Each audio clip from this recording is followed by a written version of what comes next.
Hey, everybody. Welcome to the first episode of the All In podcast with Chamath, Polly and Jason Galcanis. That cackling voice. Where we're trying to save ourselves from the end of the world.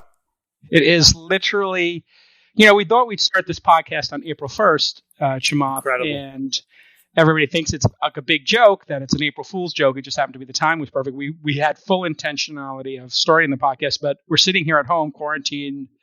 How many days have you been home? When's the last time you went out of your house? I've gone out, but I've basically been self-quarantined for 2 weeks now. I haven't left my house since Tuesday night. And this is her shower in about 72 hours. And then Chamath and I decided, since, we're going to talk about, obviously, the coronavirus today, we'd bring in the smartest person we know in terms of the biotech and health space, and that's David Friedberg, who's a close friend of ours. He founded or co-founded Climate.com, Metro Mile, and he now is the CEO of the Production Board, which is a biotech incubator, accelerator, startup. How do you refer to it, David? Yeah, we're a foundry and broadly life sciences, food, agriculture, and human health. Got it. So, Jay, actually, before we do that, can we actually give a shout out to our sponsor, which is all the incredibly shitty enterprise software that nobody fucking uses, and there are no coupon codes because there are no ads in this podcast, nor will there ever be. Back to you, Jason. Which I really appreciate. It's like this deal gets better and better. Chamath's like, hey, Jason, I want to do a podcast. I want you to put all your resources into it and all your time into it. And here's the best part. The entire business model is we lose money. Thanks, Chamath. It's fantastic. It's like a microcosm of the venture industry all in one podcast. So let's just talk about and start off here with, we're sitting here and today is the 14th of March. This entire coronavirus epidemic and, essentially the chaos really has only started here in the United States in the last 72 hours or so, that people are actually taking it seriously. They canceled the NBA, and I think that is the definitive tipping point of when it hit public consciousness that this is no joke. And it was really kind of dramatic. And Chamath, obviously, you're a part owner of the Warriors, and so I think it's a good thing for you to discuss. When you saw that announcement, that at tip-off, they found out that one of the players tested positive and they canceled the game and sent people home. What were you thinking? Obviously, there's a financial aspect to this, but the more important one is the unprecedented nature of this. I actually had two thoughts. The first thought was it's incredible that all these organizations, other than the federal bureaucracy, were taking such swift measures on their own. Typically these things, a reaction to a pandemic should be institutional and very much top down. I think even every libertarian amongst us would sort of say, this is the kind of thing where the president and the government needs to step in first and kind of like dictate how things should happen. Instead, it was local governments, state governments, sports leagues, companies, all making decisions in the absence, in a vacuum of leadership. That's the first thing I thought. And then the second thing I thought was these actions are too unpredictable and they're too all over the place. So you have some states and some organizations acting in a really decisive, aggressive way, and others not. And so in the absence of highly coordinated action, this kind of, half in, half out approach is probably as bad as the, no strategy, sort of clapping as a strategy in blackjack. And so those are my two thoughts. I don't know, David, how did you react? It seems like it's about time. We're kind of a little bit behind the times in terms of the behavior on reducing social isolation. There were a lot of people calling for it weeks ago that the U.S. is behind the 8 ball on this thing, and we really missed the mark. But obviously, as soon as a person shows up and tests positive at a game, it's like and your objective is don't put anyone at risk, you got to shut it all down. So it seemed inevitable. It's unfortunate that this sort of behavior wasn't done earlier, where we could have kind of mitigated the spread as we've seen kind of be successful elsewhere. David, why didn't we do that? You were tracking this from an early stage. We were talking about it during the poker games and just, when we were chatting in our online group. And you seem to understand that this was very serious, very early. Balji, if I'm pronouncing his name correctly, from formerly of Andreessen Horowitz, was on this in late January, early February. And here we are 6 weeks later, and we're taking it seriously 6 weeks later. Why do you think there was this crazy failure to anticipate this? I mean, it was right there in front of us. We were watching the streets of Wuhan being blasted with chemical cleaners, and we just sat there and just retweeted it, and we didn't do anything. I think it's a lot like climate change. If it's not immediate in terms of time and space, you don't take action. As soon as it becomes immediate in time and space, you kind of jump to action, and it may be a little too late at that point because the fire's already kind of run down the meadow. So we also politicized it from day one. I mean, people had to draw a line in the sand. Trump had to draw a line in the sand, which is, I'm not going to threaten my presidency. And so he had to downplay it, and he had to sort of, puff up his chest a little bit. And that kind of rhetoric from the president of the United States, whether you like it or not, flows downhill. It touches the CDC, it touched HHS, it touches Fox News. And, you have behaviors that were dependent and that are pretty correlated to sets of attitudes. So, for example, I don't know if you guys saw, but there's been this incredible retweeting of OpenTable reservation data. Incredible. It's incredible. And what it shows on the OpenTable blog, and I'm glad that they put this data out. I don't know how long they've been doing it. But it shows reservation volume on a state level and on a city level, and as it trends over time. And what you essentially see is in places that have taken social isolation seriously, if you use restaurant reservations as a proxy for people's propensity to take this pandemic seriously and socially isolate, it's fallen off a cliff. And, reservations are down 50%. And in other places where you would otherwise be, a believer of the rhetoric or a believer of, different versions of the news that painted this thing as anything less than a pandemic, what you saw was, in some cases, I saw Oklahoma City as of yesterday, where traffic to restaurants was up. And so if you have a multi-week asymptomatic, super spreader population in any of those states, you're going to see some really difficult circumstances. And it will, unfortunately, in the near term, be drawn on what seems like political lines not dissimilar to climate change, as David says. Hey, David, when you hear Chamath's sort of breakdown of Trump didn't want to risk his presidency by being alarmist, having the stock market crash, and then as somebody who has spent their life in technology and science, the anti-science, anti-expertise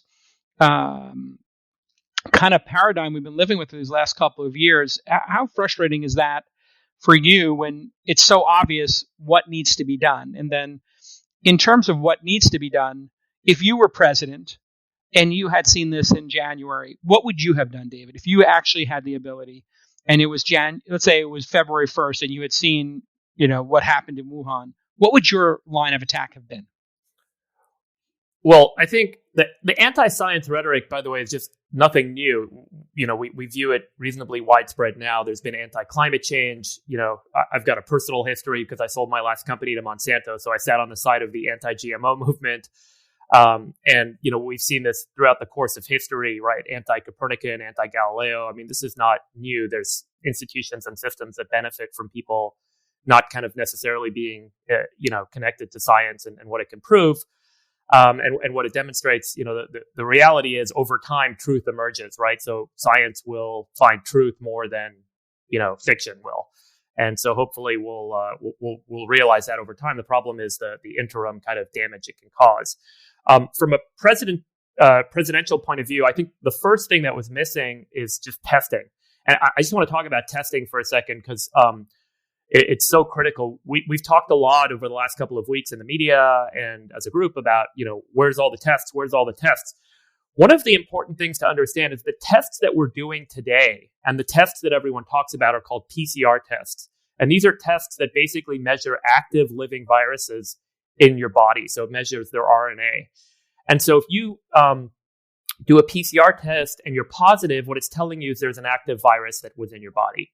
If you did a PCR test and you were sick with a virus a few weeks ago, it would show up as negative, but you were still exposed to that virus. And one of the things that we don't really know is how many people have actually been exposed to this particular virus and for how long. So the PCR tests are really important about getting an acute case cared for as quickly as possible and quarantined as quickly as possible. So that means you're in this kind of active infectious state. But what we really have missed the boat on, and we're still missing the boat on, is knowing who's been infected and to what extent this thing has actually spread already. And you can do that with what's called an IgG test or an IgM test, where you're measuring the antibodies that show up in your blood, and they'll be there for months for IgM and then for years with IgG, and you can see if someone's actually been infected. And these tests are super cheap to administer, super easy to make. And I think that would have been the first thing to kind of kick off. You should still have the PCR tests, but they're expensive and they take a long time to run and they require chemical labs and all this stuff. An IgG or IgM test, you can do like a pregnancy kit anywhere on the street. So we should have had 10 million of these things distributed as quickly as possible. We should be putting them in airports or, in local hospitals, local community centers to really understand when this thing hits us. That's the best way to know. Taking someone's temperature, all that tells you is, hey, this person has a fever. By the way, only 80% of people that get this thing end up with a fever, when they kind of get checked in. And so that's kind of a crazy stat, right? 1/5 of the people don't even have a fever that are actively infected with this virus. So we're missing a huge percentage of infections if we're just taking temperatures and then doing a PCR test.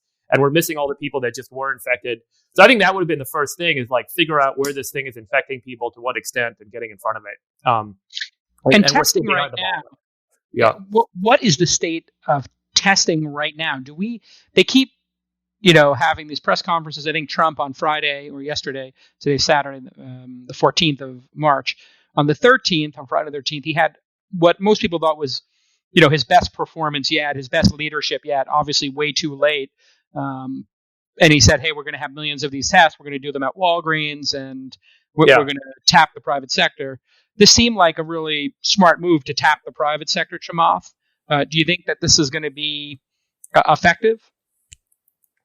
Well, I think the only way that we'll know whether this was effective is if we can actually figure out how to get enough throughput so that we can manage the number of beds and the hospital facilities we have. So, at this point, I think everybody admits that this thing is going to roll through the population of the United States. What we're basically betting on now is how long that takes and how well that's managed. And in part of that has to do with how we can differentiate, as David said, people who are, symptomatic from the people that are asymptomatic but still positive. And then we can sort of enforce a more strict code on quarantining. If all of those things can happen, we'll be in a reasonable place to at least manage the onslaught. The thing with tapping the private sector in many ways is it's a brilliant strategy politically, because it now sort of embraces a whole bunch of companies that are in the consciousness of America as part of the solution, which actually by implication means that if this thing gets worse, they are also then part of the problem. And I think that from that perspective, being able to, spread out and smear the blame while preserving the optionality for, leadership in case it works, I think was the right thing to do. Incredibly cynical and probably accurate. You're basically saying I'm not being cynical at all. No, I'm saying it's incredibly cynical to actually do that. I mean, if that was actually Trump's thinking, to say, let me spread the risk here. I'll make Pence and Walgreens and these companies the fall guys if it doesn't work out. Well, I mean, look, let's be fair. These guys were inside the tent for 2 weeks. So the only reason to bring them outside of the tent and have a presser where you shake their hand is to do exactly that. right? And so they were part of the solution when we thought the solution could be contained. But that solution was kept relatively private, and the front-facing, person on the front lines was the president of the United States. All reasonable. When it looked like this thing was getting out of control, what we needed to do was reestablish some sense that there was a broader team in place, and put all of these other people out in front. I mean, in fact, if you heard the presser, the most interesting part of it was how adamant he was that people ask these other people questions. I don't know if you guys were listening to it, but it was this constant refrain of, does anybody want to ask these brilliant geniuses on stage with me any questions? And, the press had zero interest because they really wanted to understand his mindset. So, right. I think that from a political game of poker, we've done the right things. He has done the right things, which is he's kept optionality to say, look, you needed a steady hand at the till. That was me. I didn't overreact on the front end. I brought in these people in the middle of it. And if he is able to salvage an enormous economic stimulus package, I think the odds are on his side that history will judge that he will have done a good job. And more than that, his odds of getting reelected are actually higher than in the absence of Corona. Wow. Now, if none of those things come to pass, or many of the other path dependencies kick in and things are much worse, then that's probably not true. But from a political kind of poker game, I think he has done the best he could from where he was, the last 3 days. He's in the best position he could have been in, all things considered.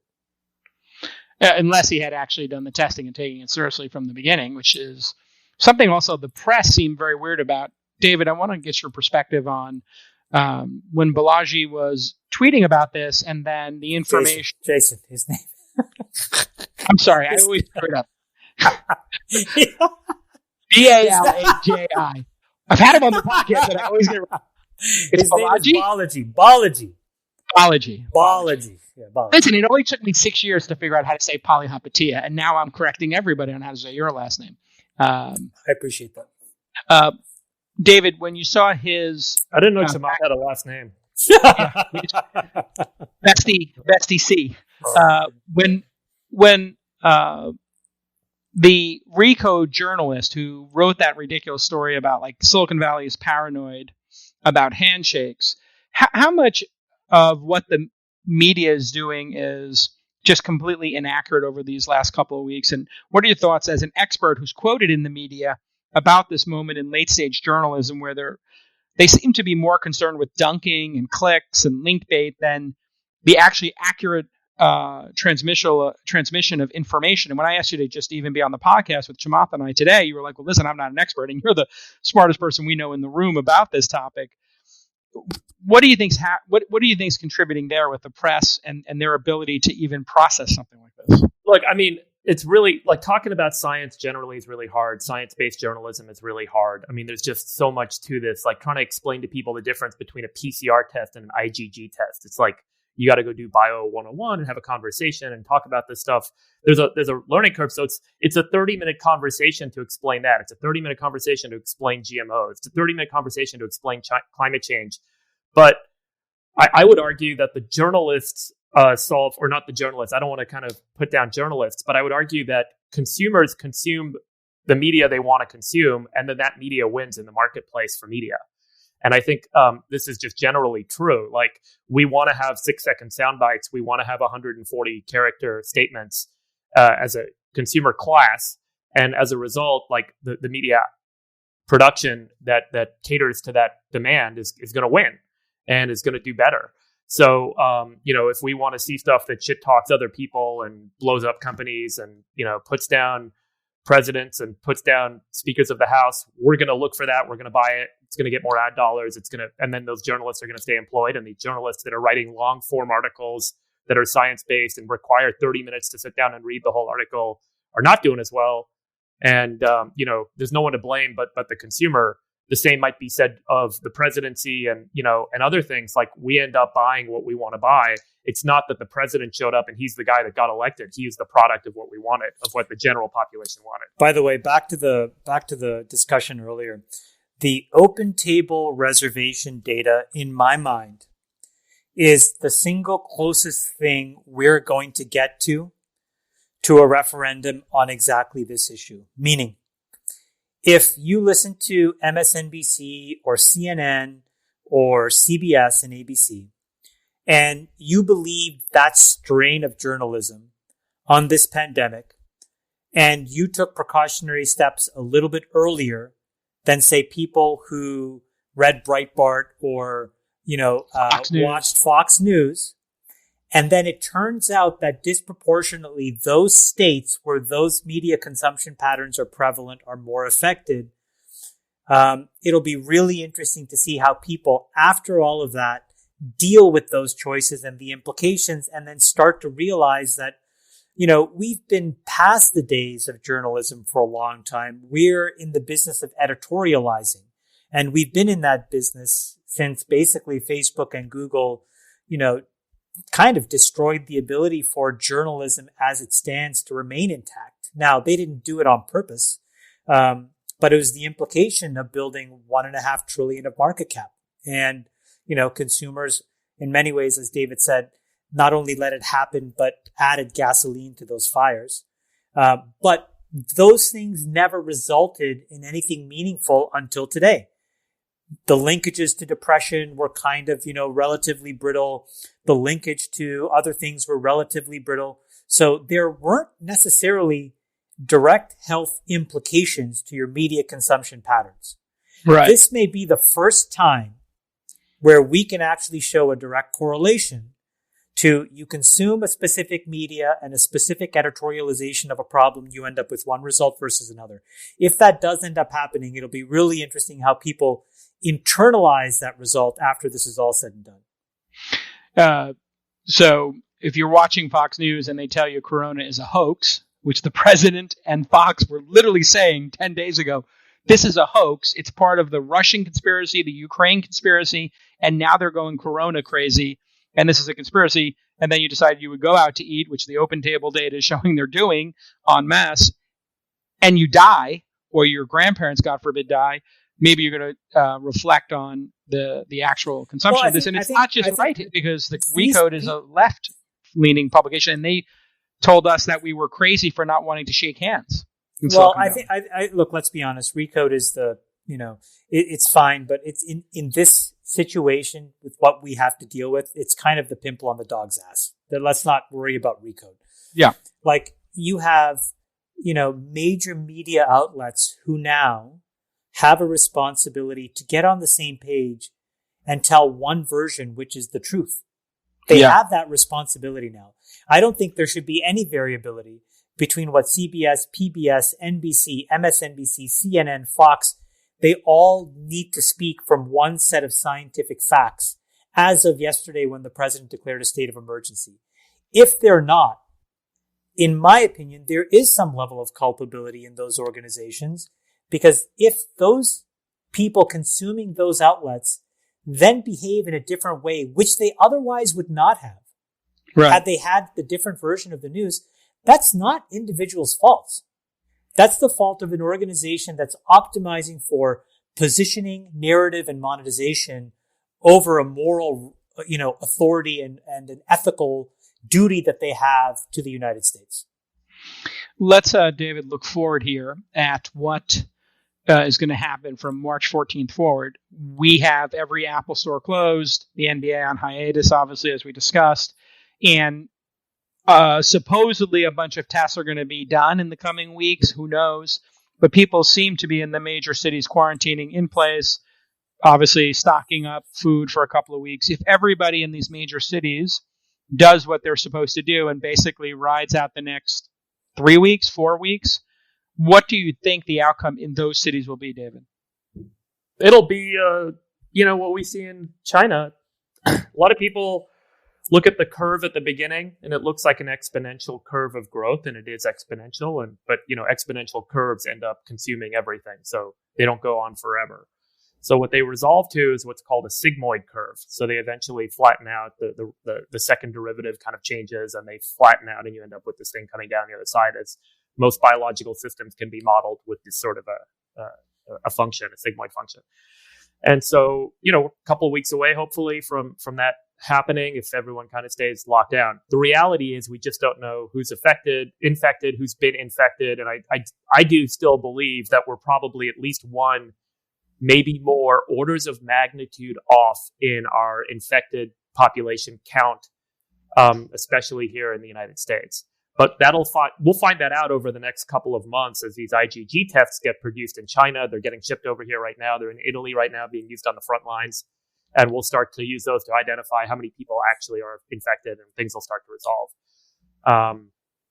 In the meantime, David, what do you think are the best protocols of care, and how do you think we're positioned if people bombard ICUs over the next few weeks? Look, there's a bunch of published reports now on what's working and what's not working in China and elsewhere. Italy, I think, is just swamped and overwhelmed. I just want to give you guys these stats, right? So Italy has about 12 and a half critical care beds per capita, per 100,000, population. The U.S. has 35. So we're, 3x the number of ICU or critical care beds per person than Italy has.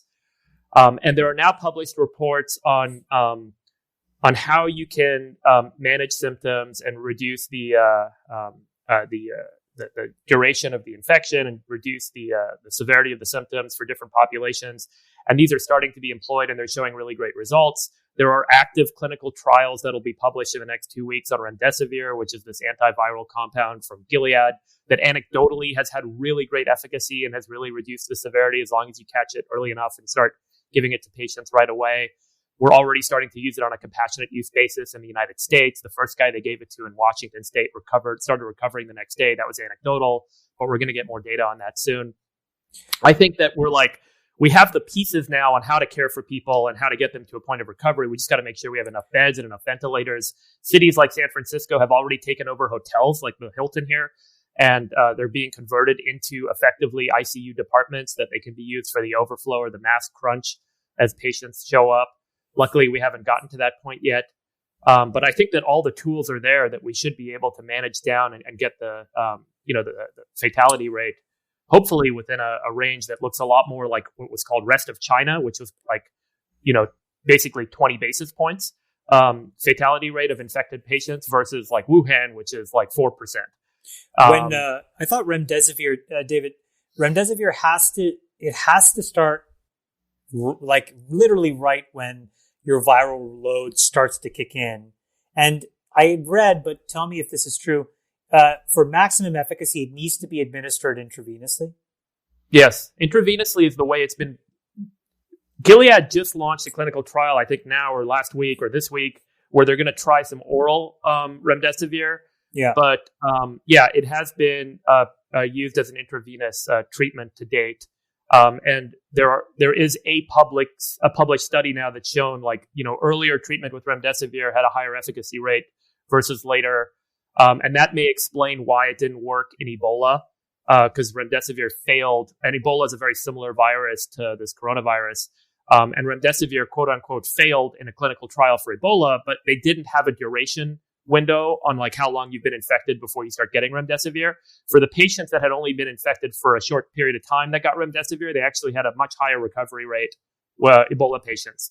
And so that is, kind of buttressing that argument. And these patients also were on chloroquine too now. So it's like the combo of the two that seems to be the most efficacious. Yeah, it's unclear. I mean, chloroquine's a widely used compound. It's used for malaria. It's got really nasty side effects. So you don't want to overuse it or use it if you don't have to. But it's also shown significant efficacy, and it's being used at some protocols in some countries right now for infected patients of coronavirus with good results. Again, it's so early, we don't have enough data, and people haven't actually published enough on these things for it to really be kind of scientifically validated. And but anecdotally, a lot of folks and the chatter is that chloroquine, remdesivir are having really great effects.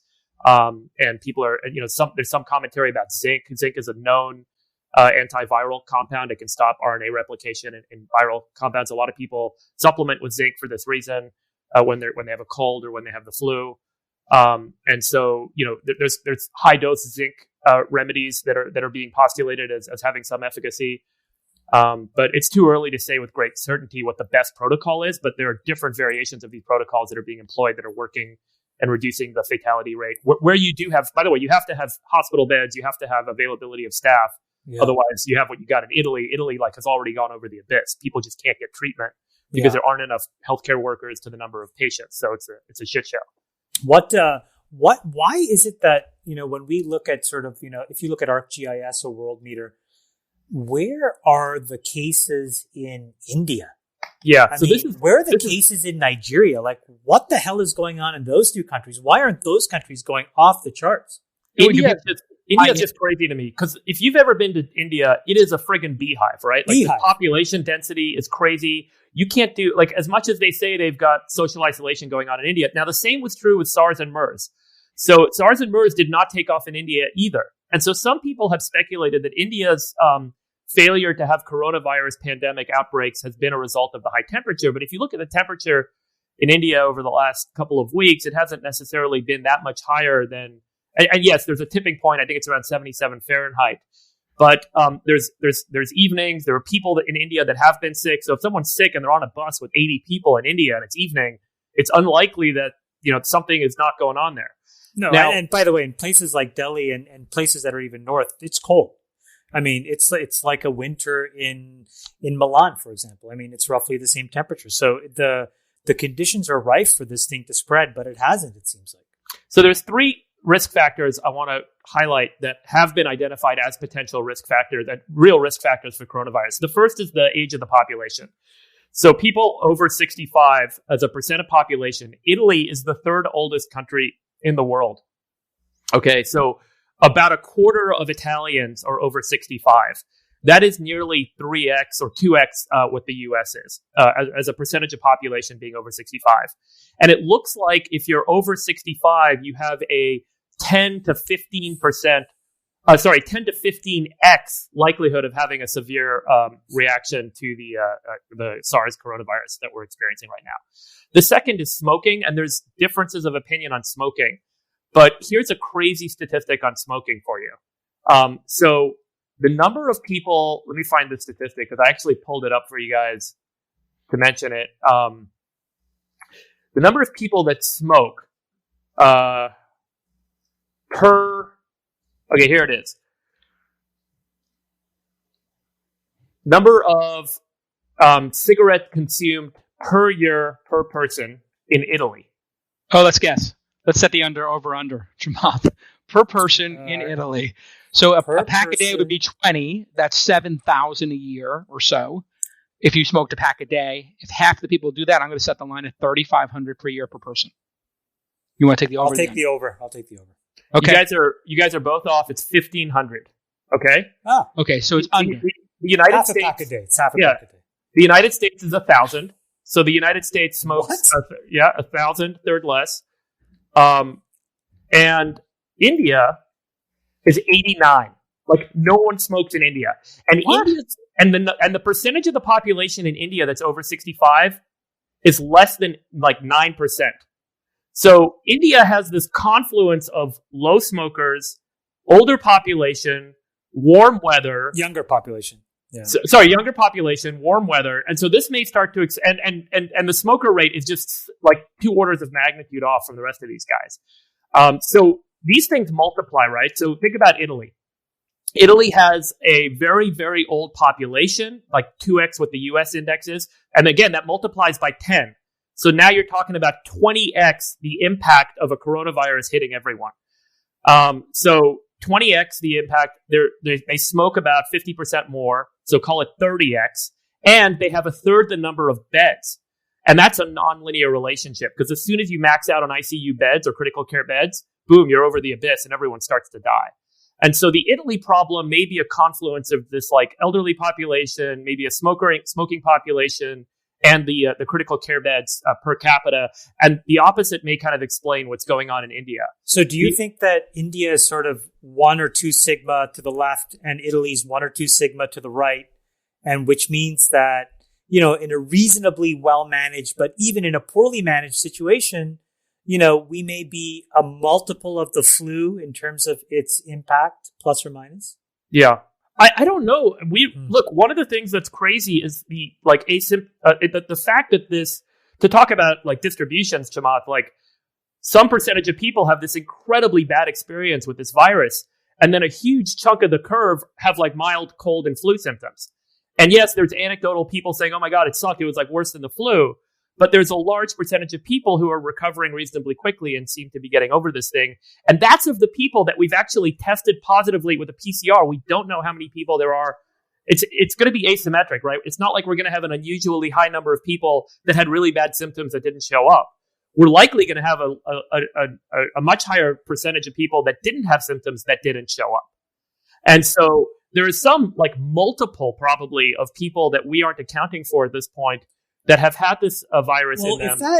If that's true, then there's a lot of logic actually to being out, because then if a lot of people have gone through this, then you're promoting that point where you get to herd immunity faster, because then the folks that basically have these antibodies are out in the field absorbing all of the spreaders and actually mitigating the Let's long-term define impact. the herd the herd concept. So if you end up being exposed to a virus, like this virus, you develop antibodies to it and they stay in your body for, say, 20 years. So when you hit that virus again, whether it's like chickenpox or measles or very similar, your body will automatically wipe that virus out of your body. You don't have to develop the antibodies. They're already there. So you're no longer a carrier. Yeah, you're actually, technically, they call it immune, right? You're immune to that virus now. And so the more people are immune, think about a network with nodes on it. Yeah. There's a node, and any nodes that it touches get infected. If one of those nodes gets infected and now it turns off and it can't infect other nodes, any virus that gets near that node is no longer going to be a point of transmission. And so the more people have this thing and the more people develop immunity, this is why you have a sigmoid curve at a certain point. It stops spreading with as high a rate. The current statistical rate that's estimated for this virus is 2.5 infections per person infected. And flu, just by kind of comparison, is 1.5. And so this looks like a very contagious infection today, but after enough people get infected, the curve flattens out. And for people to understand this, Chamath, what was when you were heading growth at Facebook, what was the viral coefficient at the peak? One person joins Facebook, how many people do they infect with Facebook? 7. Right. So if you have something like 7 at the peak for Facebook, it hits over 1 billion users in some 10-year period. Here we're talking about, a fraction. Well, actually, that's an incredible example, because like we used to call that K, but in science we call it R naught. But if R naught is 7, then you actually can see how in about 2.5 years you touch basically 3 billion people. Now that's like if you consider, so in this interesting way, actually Facebook's growth of not of users, but of registered users. So people that may have churned out. That's an incredibly interesting model for a highly viral super spreader disease in many ways. And it shows you the window of time you have to act decisively to get in front of something. Yeah. Which Facebook did to MySpace. Like my Facebook basically and MySpace had that viral coefficient because the products were so, had so much friction. Yeah. You had friction. David, do you think that people, if we run enough testing now to figure out that people have these antibodies, they should be out? No? They should be mingling and interacting, and should we be sending all people out? Like, how do you actually have herd mentality become a useful thing? Because what if everybody just isolates and we do it so successfully that none of us have this immunity? Look, this is there's a philosophical question about, and it's how the FDA operates and the CDC, and you have to ask these philosophical questions first, which is, what is your objective? What are you solving for?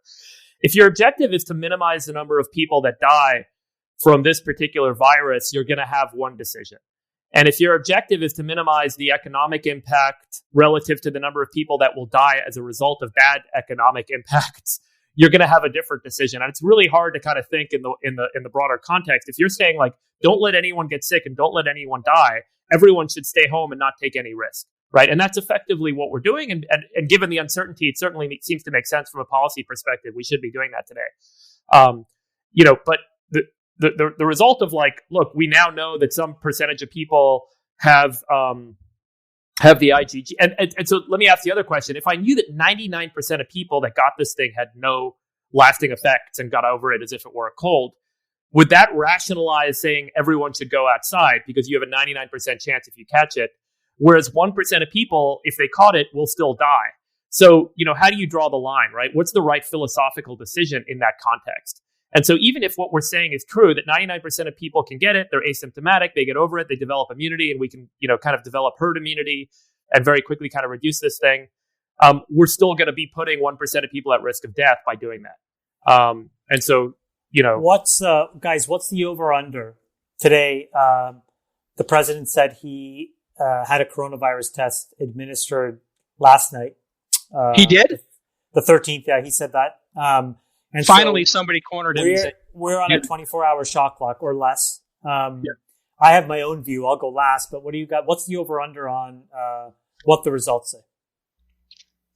He shakes a lot of hands, and he had a lot of foreign visitors, and some of them have had it. I'm going to put it at, I think it's got a 20% chance of having it, 30, something in that range. 1 in 5, 1 in 3, something in that range. Yeah, I don't know. 5%. I think that the answer that we will get is that he's negative. I think that the way in which they do this test is incredibly important. And so, if I had to guess, I talked to Sachs this morning about this as well. If I had to guess, here's what they would do, which is they test 50 people in the White House. I love how all at the same time. This is what we would do. You test 50 people in the White House, right? And an incredibly small number of people know which vial is which person. Then you send it to the lab and you get the results. So no lab tech can ever know. If there's even one positive result, you quarantine everybody. And that's probably the most risk minimizing thing you can do, so that it's not just the president that gets tested and then we're not waiting with bated breath for a positive test. And then the government can basically manage how they treat him. Because I think it's highly problematic in the next 2 or 3 days if we found out that he was positive. And I think it's much more manageable to say there were 50 people tested, one person was found to be 2 or 3 positive tests and were quarantined. And everyone's quarantined. Yeah. So what are the chances? Anonymous. What are the chances? Anonymous has it, or what if the chances that he has it already? He's been tested, and they're already lying in the sake, and that they're telling us he's getting tested on Friday. I don't think non-zero. I think that's zero, just because I think he really is. Look, he's by being the president of the United States, the most powerful person in the world, the richest person in the world, and the best taken care of person in the world. And in as much as we all believe in those things, which I think everybody around the world probably does, I think it's really important that he is there healthy as a sign of strength, quite honestly. But what if he's sick and he recovers, Chamath? What happens in markets, right? So let's say he gets declared to have a coronavirus, markets tank, as you're saying. And then fast forward 5 days and he comes out of it and he's like, yeah, that sucked, but it was like So I think it's more that we will not be told that he is sick, but that he is quarantined for safety on the presumption that he recovers. That's the smartest thing to do. If I were them, that's what I would do. Now, because the thing is, you want him to come out of this 100%, and you want him to be healthy and say, guys, much ado about nothing, to your point. Because if he can say that, I think that a lot of people will calm down, and then, which, by the way, we all need to start talking about, which is the second and third order effects of literally shutting the world down for what looks like somewhere between 3 and 9 weeks, if not more. So we can get to that task and figure out what's there. The real corner case scenario is if his situation degrades and, Mike Pence has to become the president. That's a real bad scenario. Yeah, let's talk about that. I mean, and this is dark, but I mean, this is the way you have to think about all possibilities if you're making strategic decisions. If he gets on a ventilator, what happens? Is it going to just cause a pure terror and panic? The stock market collapses. If he dies, God forbid.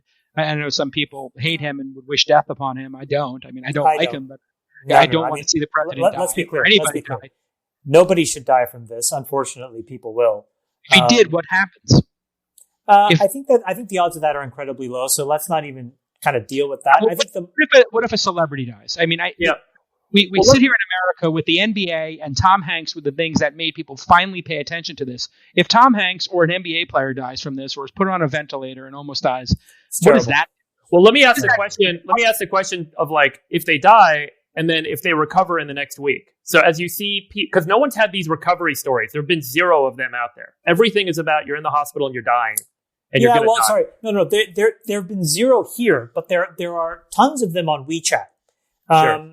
And so, for example, like when you look at how the Chinese have responded, they went from a massive lockdown to a partial lockdown to what is being a graduated decline and, a ramping back up of life as they knew it. Now, in terms of the top-down control measures, I think if in Western culture, we have to deal with a lot of very visible people dealing with this successfully, I think people will be more lackadaisical than not. I think if people self-quarantine and then get better, that's the best result. If people get sick that we all know and unfortunately are in really terrible straits, I think it's really bad psychologically for folks to have to deal with. That is the worst path. Not good. Yeah. Bigger shot. Yeah. The care of the celebrities is going to obviously be great.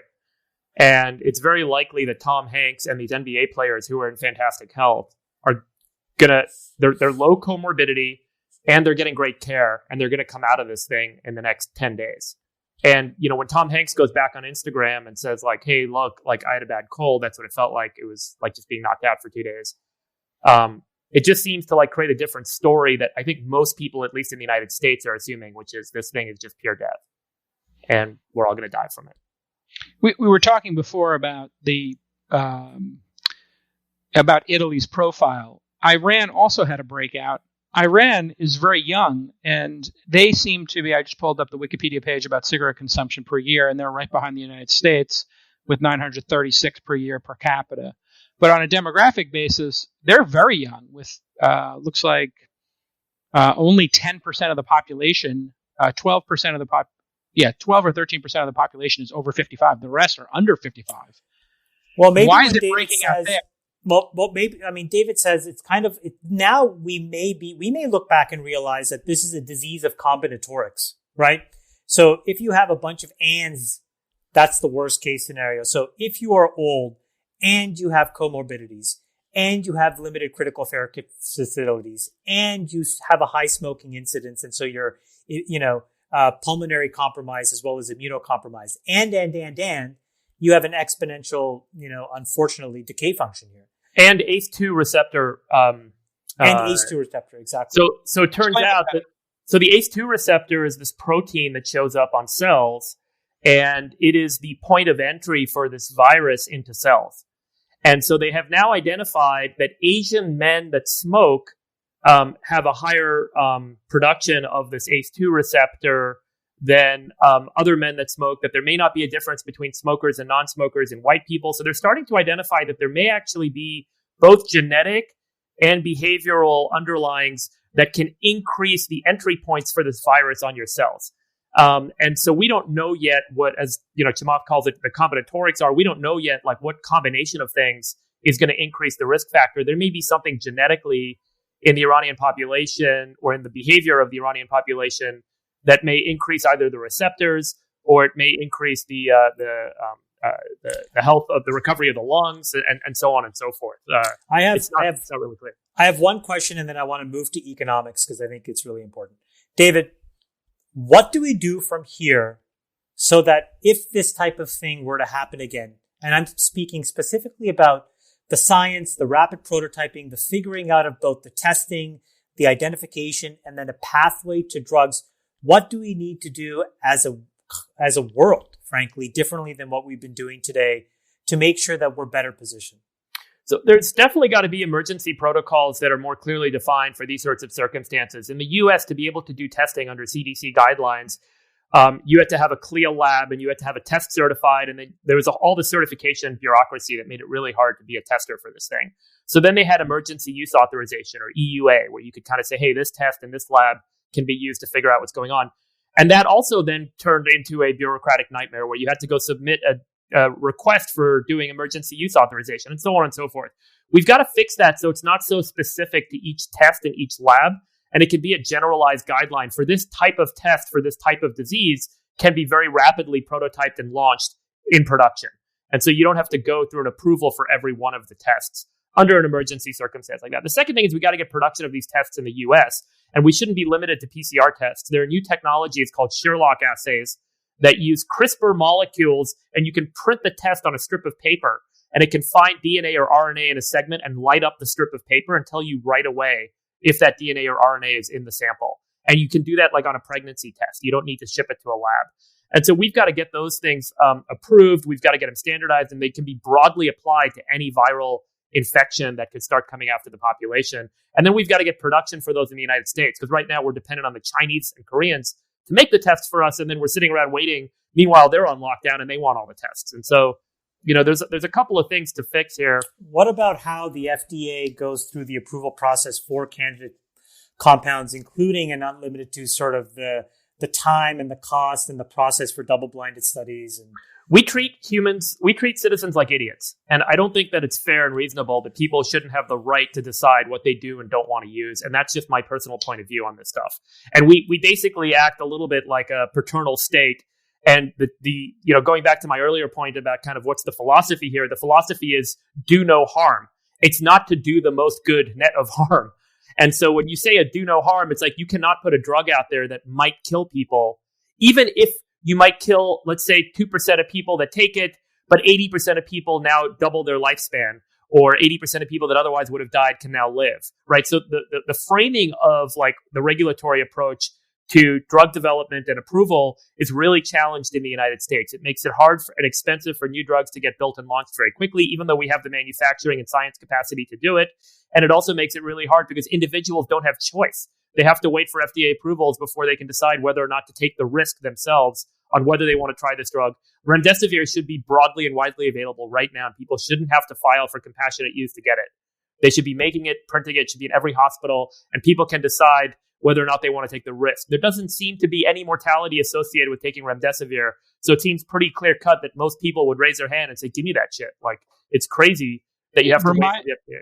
It reminds me when you say that of the same patriarchal approach we have to allowing people to invest in private companies. Totally. Where we're trying to protect them from what? From placing a bet on investing in a private Airbnb or LinkedIn or something like that. And we have these rules that might be 50 or 100 years old in the case of accreditation laws. I'm not sure how old these FDA double-blind laws are, but this might be something we need to rethink. And you see with the crypto space too, where people can't experiment with cryptocurrencies. They have to go to Switzerland or another geography or location to do that. So when we start thinking about the economic ramifications, and obviously this is, I think for some people, they might feel distasteful to start talking about money in the face of a global pandemic. But as you said earlier, David, people will die because of economic issues as well. No. More people, let's be clear, more people will die because of the second and third order effects of coronavirus than these first order effects. Give us some examples of that. Give us some examples, Chamath, so that people understand what we're saying here.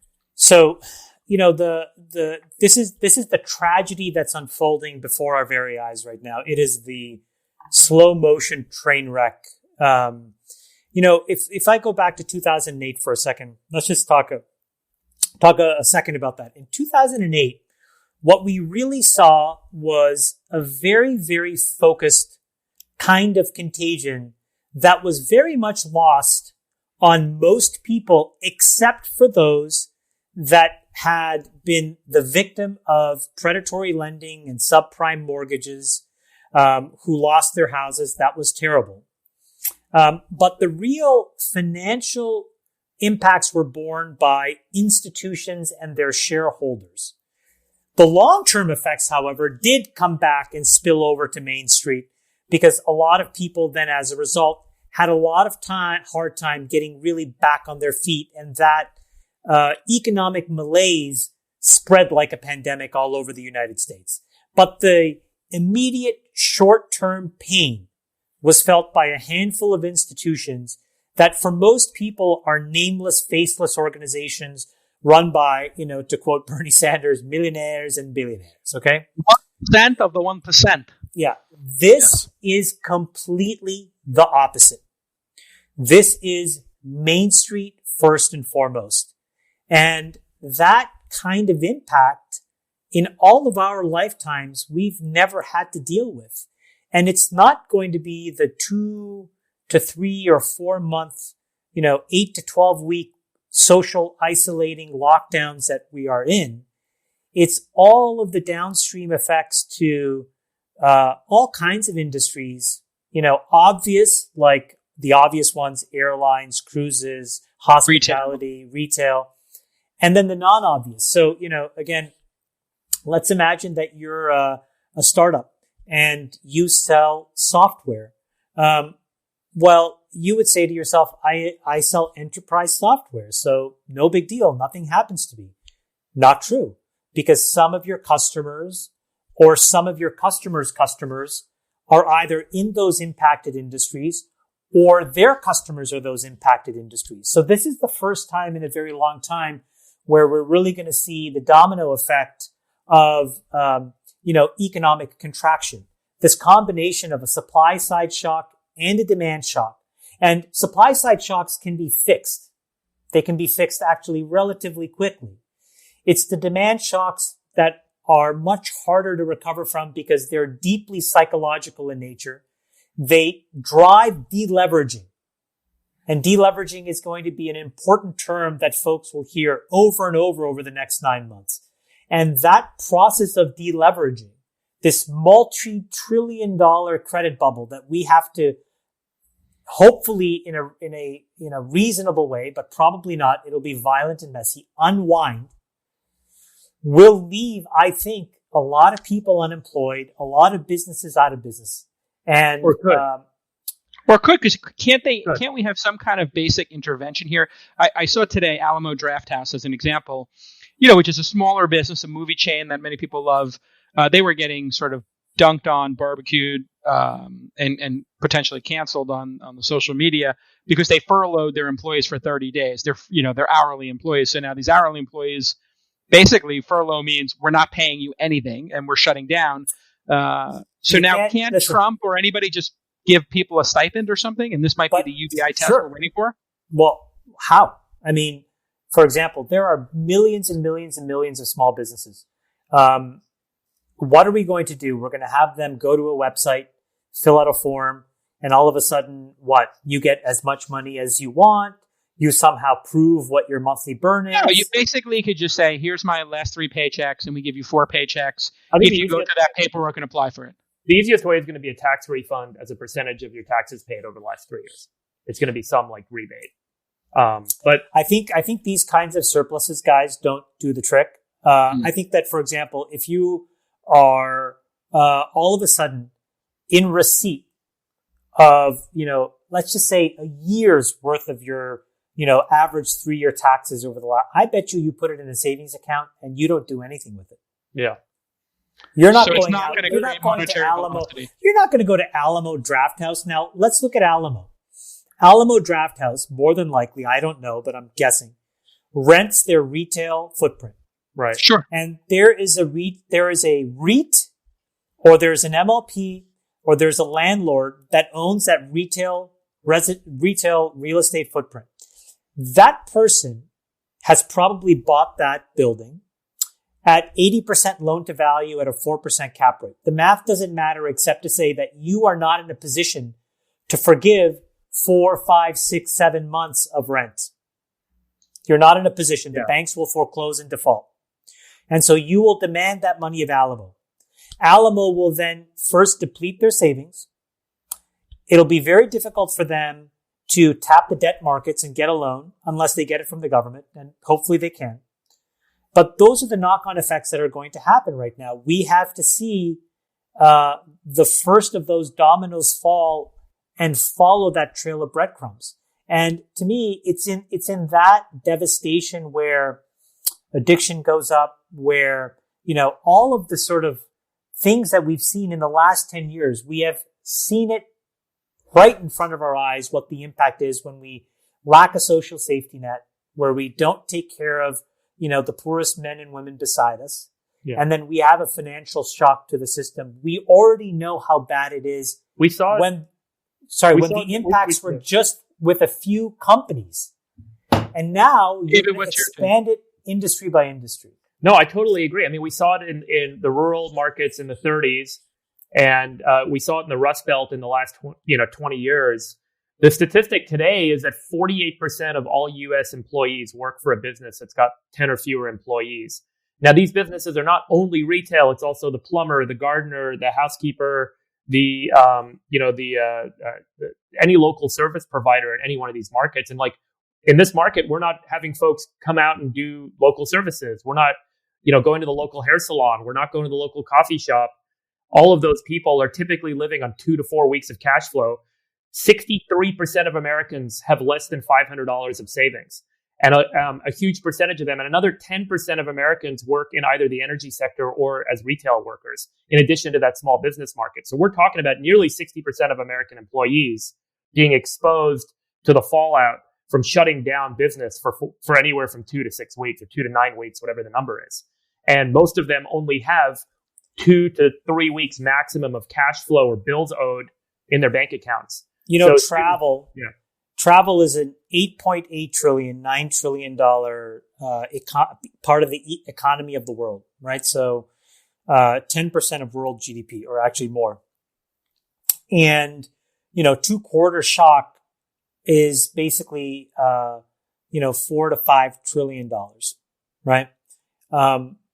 The implications of that rippling through every economy in every country, I don't think has been really internalized. And this is where we need massive coordination at the federal level across the world. This is where the presidents and the prime ministers of the most important countries need to come together now, decide on a global stimulus package, and make sure that they drown the markets with confidence that they will be there. Because otherwise, when you see drawdowns like this in the stock market, we've had this conversation in our group chat. The bottom isn't put in 20 days into a drawdown like this. Right. It doesn't happen on day 20. We are in day 20. Monday will be day 21 or 22, right? So the bottom comes in somewhere between day 200 and day 250. What that means is that September to October. And what typically happens is we react in a partisan way. Okay, so check the box so far. We do half measures, check the box so far. Then we correct on the, first order problem. Let's just say we've done that now. And now we have to start the economic rationalization of these impacts, trace them all, and then start to fix them. And if it's anything like 2008, it's going to dribble out in phases, which means that the real damage won't really be understood for another quarter or two after people print the quarter and after people guide. And when these public companies do that, the stock market and investors by and large will realize, wow, this is a much bigger problem than 2008. Yeah. And if that plays out... You think this is a bigger problem than 2008? Yeah, absolutely. Yeah. David, you agree? I agree. By the way, on Chamath's point, I pulled up these stats and I put them in your document, Jason. But 1987, peak to trough took 14 weeks. The bubble, dot-com bubble bursting took 25 months. 2008 took 5 months. And we're only, as Chamath said, less than a month into this one. 1987, we saw 33% retracement. 2000, we saw 47%. 2008, we saw 56%. And we're only 20% into this one. And by the way, another way to think about retracement is not on percentage loss, because we've had a massive bull market here for the last couple of years, but it's how many months did you retrace back in terms of the S&P. In 87, we traced back 23 months. In 2000, we traced back 5.25 years. In 2008, we traced back 12.5 years.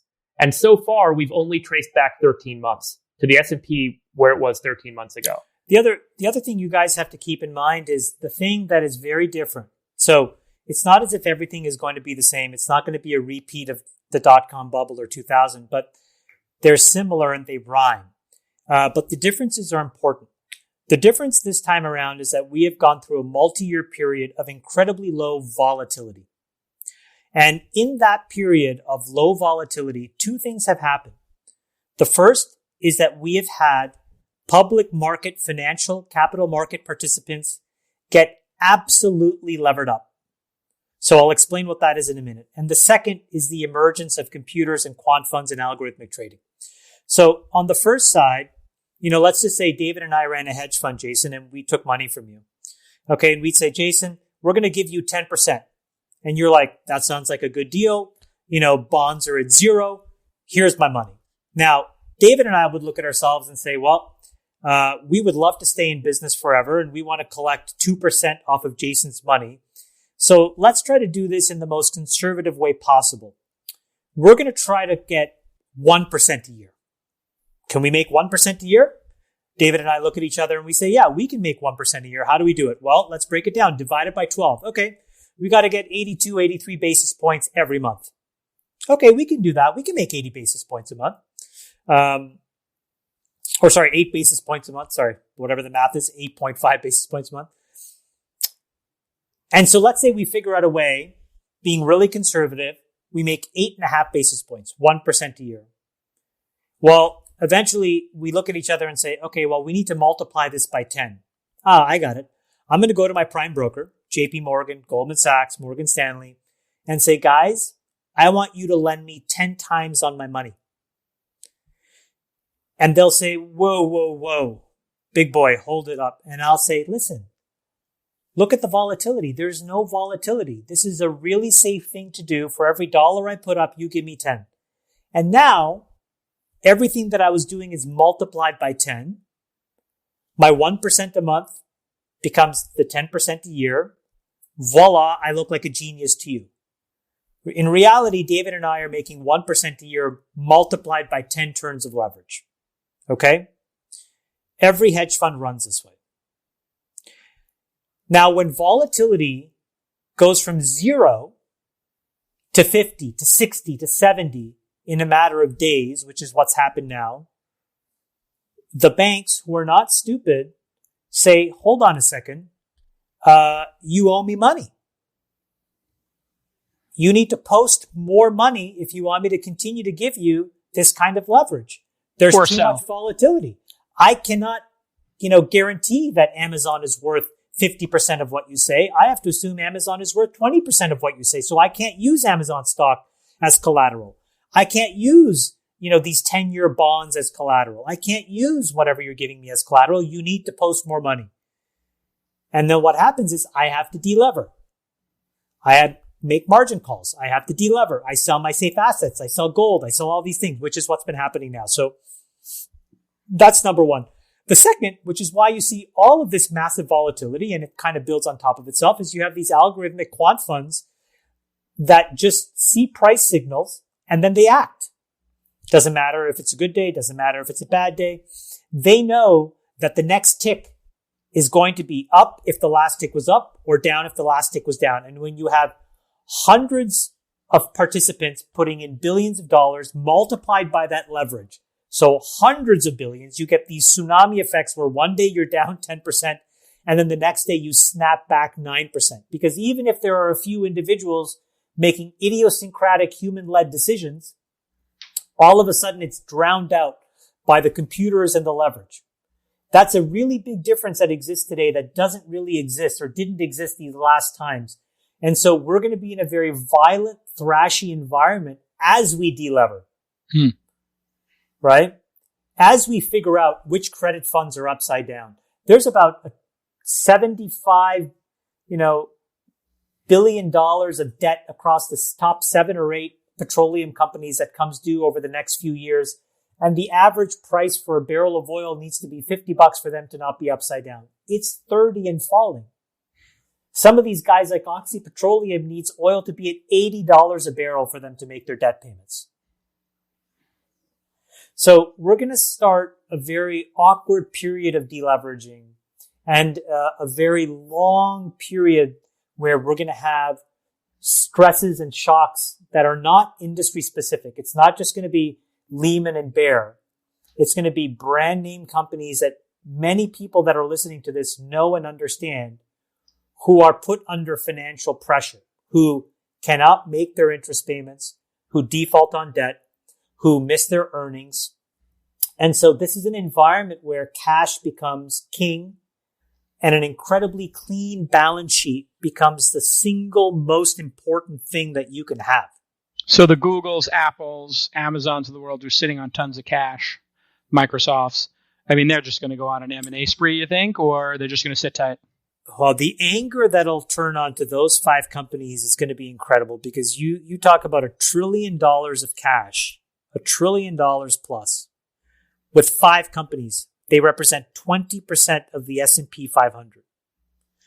And, the only thing that hasn't really sold off yet are those 5 big names. They've come off a lot, but not nearly as much as the rest of the market. If and when those things break, not because of their balance sheet or of debt issues, but just because of how risk off everybody is in the broader market, you're going to look at those companies and they're going to get in a really difficult situation. You could have forced repatriations where the U.S. government says, sorry, guys, the money has to come back and I'm going to tax it. Yeah. And, all these things people say will never happen.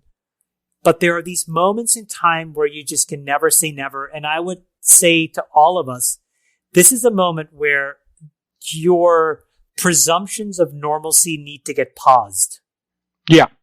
Well, and we've had these moments before with 9/11, the financial crisis, Great Recession, and the dot-com bust. David, what are the chances, percentage-wise, that this results in a very quick resolution? So quick resolution being defined as, hey, we quarantined for a month. Turns out America is similar to countries that don't seem to be impacted by it. And we're back to business as usual in the third quarter, fourth quarter. Look, I think the chances that this resolves in a month and we hit that I'm actually just looking at today's reported numbers, and it looks like hopefully we end up at the same number of new cases as yesterday, but we'll see by midnight. But, hopefully that starts to happen. People recover. Again, I pray that we get these IgG tests out there so that we can show that there were 10 times or hopefully some large number of people that were asymptomatic that had this thing, not from showing it that it's going to cause more contagion, but that, the general case of this, or the average case of this, or the 99th percentile case of this is relatively mild and people calm down. But I do think it's nonlinear in terms of that second order and third order effects that we've been talking about. Even if we got back to business as usual in a month, we don't yet know how losing 2 to 4 weeks of cash flow is going to affect every salon in every major city, every local restaurant, every local movie theater, every local plumber, all these businesses that have had their revenue literally turned to zero in the last 2 to 4 weeks. If they only have 2 weeks of cash, they're bankrupt. If they have 6 weeks of cash, they're reducing their investments this year. If they have 8 weeks of cash, they're probably cutting a couple of people from their payroll. So we won't know for a couple of months, going back to this point about, hey, we're talking about Q3 when this all finally kind of comes to bear, what the shutdown that we're in right now and are going to continue to be in probably for another 2 to 4 weeks is going to do. And we're going to find that out over the next couple of months, but it's going to be ugly. And so I'm not feeling very confident that in 4 weeks, we're going to say, hey guys, we're out of the woods, unless the federal government shows up with a $3 trillion loan package that any small business can access and any unemployed person can access, and it really fills the gap. And then you're effectively talking about 1 year of a Bernie Sanders tax hike anyway. So hey, doesn't really make that much of a difference. Look, it's, a 20% of GDP that we're giving away for 1 year to keep the economy from completely collapsing. And I think that's where we have to end up. But until we get that package and we know how big it is and we really know that it's going to fill the hole, we don't know if we're driving off a cliff or not. There's 100%. Yeah, 100% certainty that Trump will do something like this because he wants to save his presidency. Correct, Chamath? It's the only chance he has. I think the problem is that the Republicans and the Democrats are playing political chicken with each other, and this happened during TARP. It was a trickle. And I think it's going to happen here. You don't think they're going to get on the same page and realize, gosh, we're all going to lose in this case? Or do you think the Democrats have a reason to let Trump fail and let the economy fail so they have a clearer path to victory? I mean, I know that's no, because then I think that I think Trump should get reelected because they have a bigger responsibility to the people than blockading the president of the United States. That's ridiculous. I think the reality is that we are woefully underestimating the second and third order effects. And so we will be, we started with an $8 billion package. This last package, I think when we put the numbers together, will probably be an order of magnitude bigger. Okay, whatever. We'll wait a few months and then we'll have a couple $100 billion. It'll be kind of TARP-like. It'll probably be a bailout of a couple of specific industries. But you can't bail out every industry. And the ultimate package probably needs to be on the order of a year to a year and a half of world GDP spread across all the major countries of the world. And so, for the developing countries, the mechanism is probably the IMF and the World Bank, but we need somebody real in there doing it. Not these kind of like career bureaucrat dipshits that are in there now. So, get somebody like Bloomberg, maybe he steps in and, he can allocate the money. And then the G8 or the G20 basically then puts 75% of the dollars into their economies. Germany has to basically go into deficit big time. They can't kind of run this austerity campaign. So there's a lot of big decisions, Jason, that need to happen. These things can't happen in days nor weeks. And they're precipitated on data and political pressure. And that takes sort of weeks to months to build. I kind of think we're in a kind of wait and see mode here where, there will be these relief rallies because people, look, legitimately, we all don't want to be living through this nightmare. And so every chance people get to buy as a signal that this is over, they will take, like they did in '08. But eventually the news just kind of is, you can't overlook it. And you can't take the ostrich strategy of managing a business. So, I've had a company already, who did a deal yesterday at 2 times, forward ARR. 2 times. This is a company that will do 35 million of revenue. 35 million of revenue. Now you could say, hey, that's crazy. Like we're a startup. Like, we are funded by the best of this, tier 1, tier 2 venture capital. And honestly, my reaction is shut the fuck up and go fuck yourself. You are going out of business. And that was the market clearing price. But that CEO did right by his team.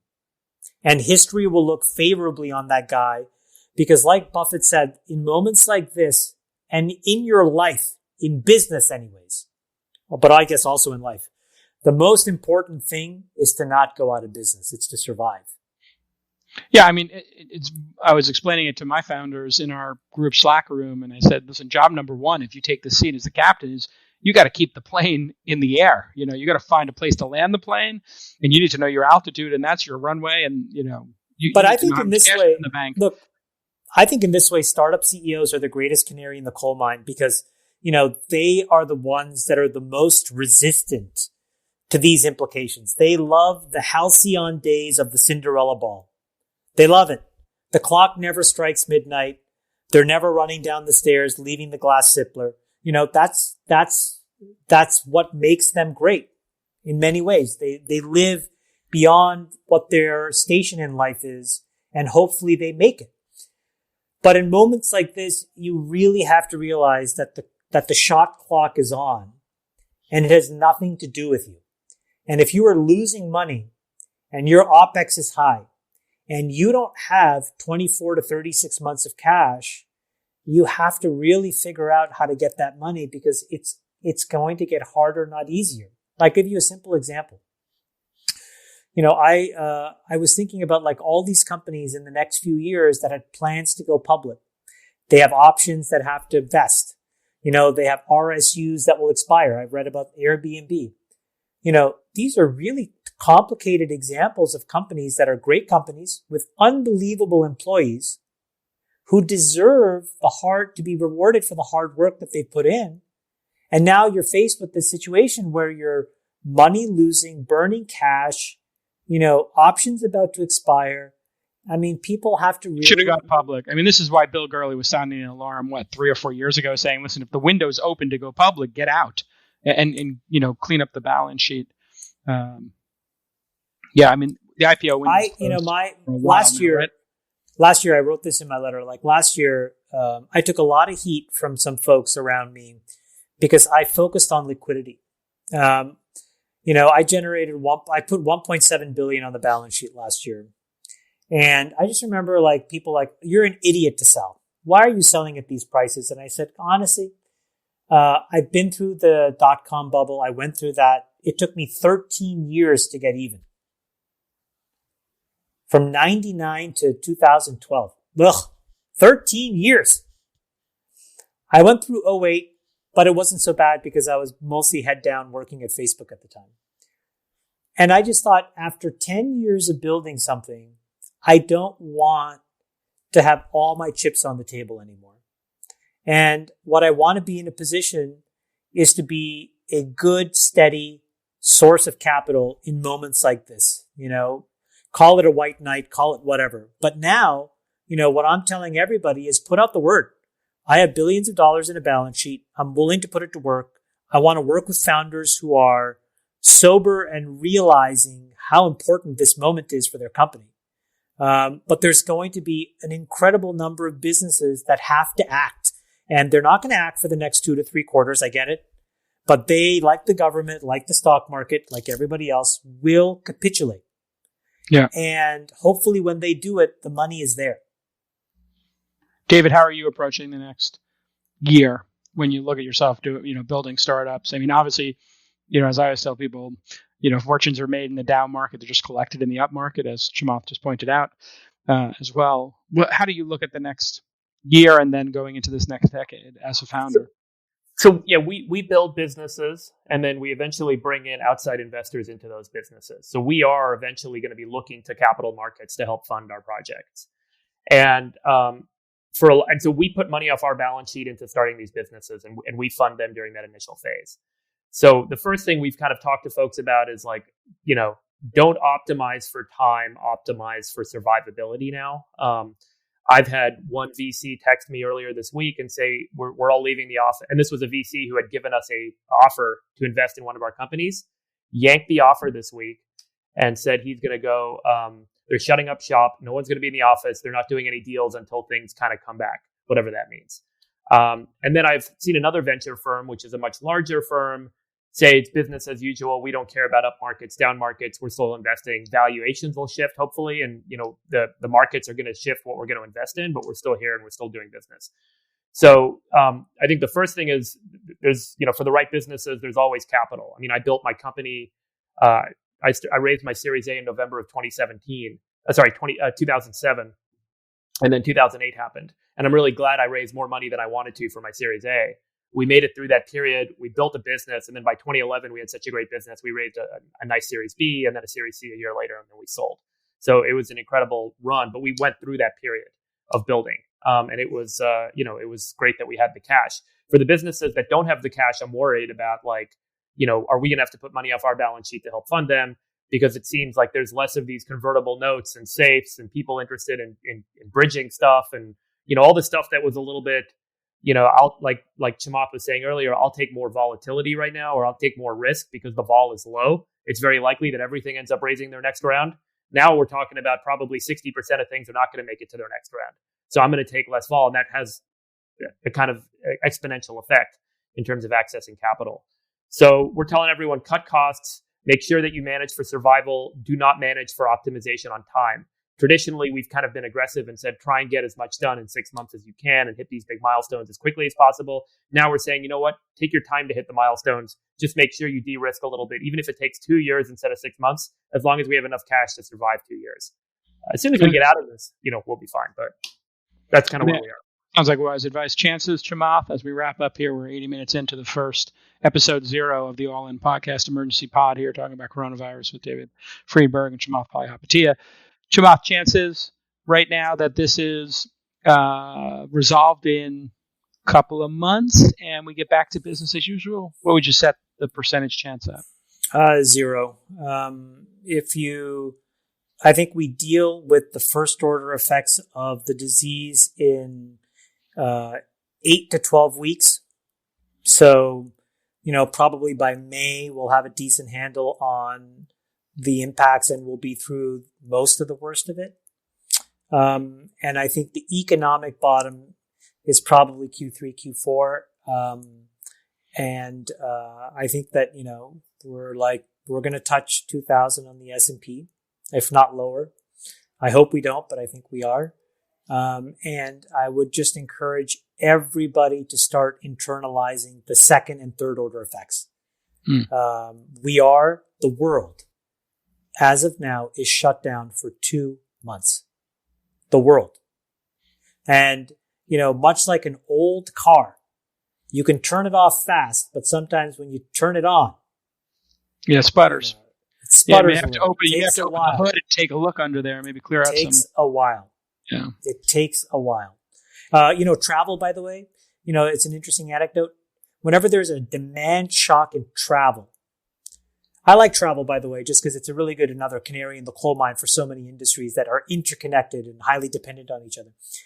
When there's a demand shock, it typically takes 19 months for it to recover. 19 months. So almost 2 years, yeah.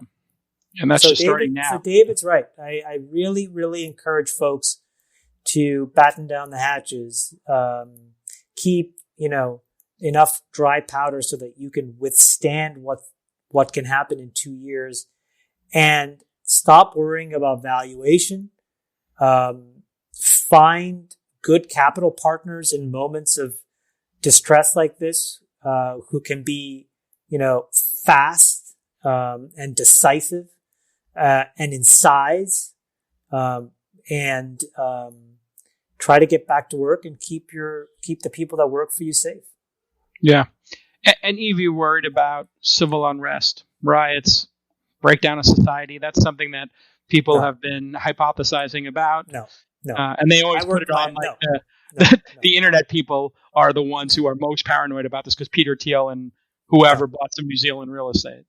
There's a lot of us that fucking scratched our whole lives to get to the United States. And I don't think that's who we are. Yeah. I wouldn't have come if that's who we were. David, do you think there's any chance of civil unrest at this sort of society breakdown kind of issue? We're an incredible country. I mean, you can read Buffett's letters, and he talks about with a great perspective of the last, what we've built in this country over the last 200 years. I mean, the economy, the infrastructure, the food availability, the health availability, the housing availability. Government's challenged, but it's not as challenged as elsewhere in the world. I don't think in the United States it's going to be a shitty time for people with capital. It's going to be a shitty time for people with retail jobs and hourly jobs and so on. The government's going to be there to help them. But I don't see this government failing the people, no matter who's in charge. I just don't think we're set up that way. Other countries have different models. I think there's other places where that may happen, but not here. 100%. All right. Listen, this has been a great episode 0, emergency podcast for the All In podcast. Thank you to my co-host Chamath Palihapitiya for pushing us to do this podcast, and David Friedberg, continued success building companies. And we'll see you all next time. Bye-bye. Love you, boys. Thanks for doing it, Friedbergers. When do you think the next poker? When can we all get tested and play a game of cards? God, please, Friedberg, give us some tests so that we can just get together. In here, man. I'm losing so much money in every other part of my life. Why not lose money at the poker table too? Can we do a Zoom setup like this later, and then all get on the same poker star table? Like, when do we do that? Yeah. I think we just have to get something going here. Because we can do a play Poker Stars table and just play PLO. And the problem play for $1. Let's do it. Let's do it. Let's get on Poker Stars. All right, everybody. See you next time. Bye-bye.